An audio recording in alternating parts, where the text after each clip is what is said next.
Hi, I'm Chloe from Brit+Co. Thank you for chatting with me. How are you? Hey, good. Nice Sup- to meet Good. you.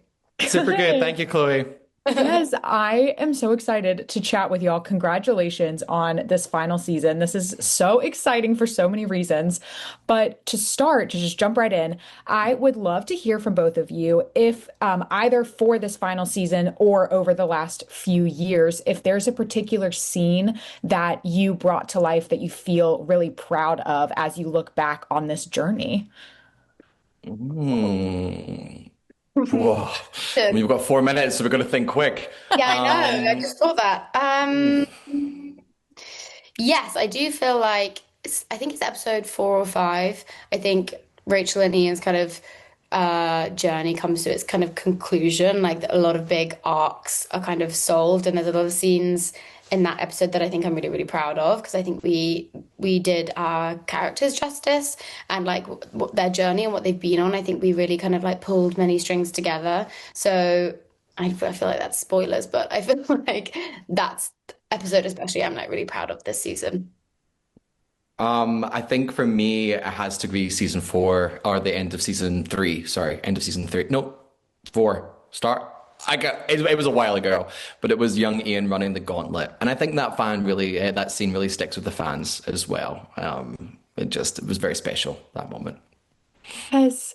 And I'm also curious, talking about your characters specifically, is there a specific lesson or character trait, etc., that you feel like you have taken from these characters that you'll kind of carry with you onward? Fierce. Fierce is fierce.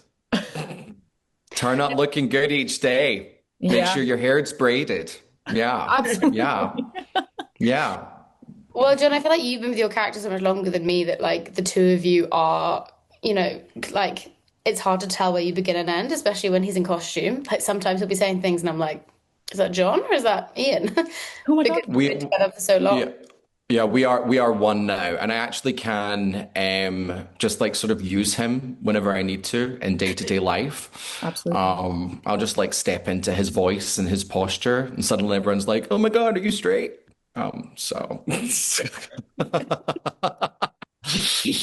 great. And and final question. This is potentially kind of a loaded question, but I love how stories provide, and especially Outlander, provide viewers with so much just comfort and hope as we are watching it. And I'm curious for both of you as storytellers, what is bringing you hope recently? This is one of my favorite questions to ask creatives. Well, Hope is my middle name, literally. Oh So, my gosh, I love that. carry Hope with me every day. I actually really hate it as my middle name because, but in recent times, I actually was thinking about this yesterday. I was like, what is it that gives me hope? And I was like, maybe subconsciously, my middle name gives me hope every day.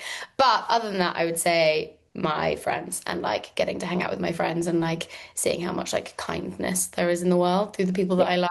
Like that's what gives me hope, I would say. Yeah, echo that. Definitely my friends and family at the moment give me a lot of hope. But in particular, Alyssa Liu ice skating is giving me so much hope recently. I've been watching her routines nonstop, and that girl just makes me smile, makes me think there's a lot of hope in the world. Oh, I love that. Well, congratulations again. Thank you for chatting with me, and I hope you have a great rest of your day. Yeah, you Thanks, too. Coon. Thank you.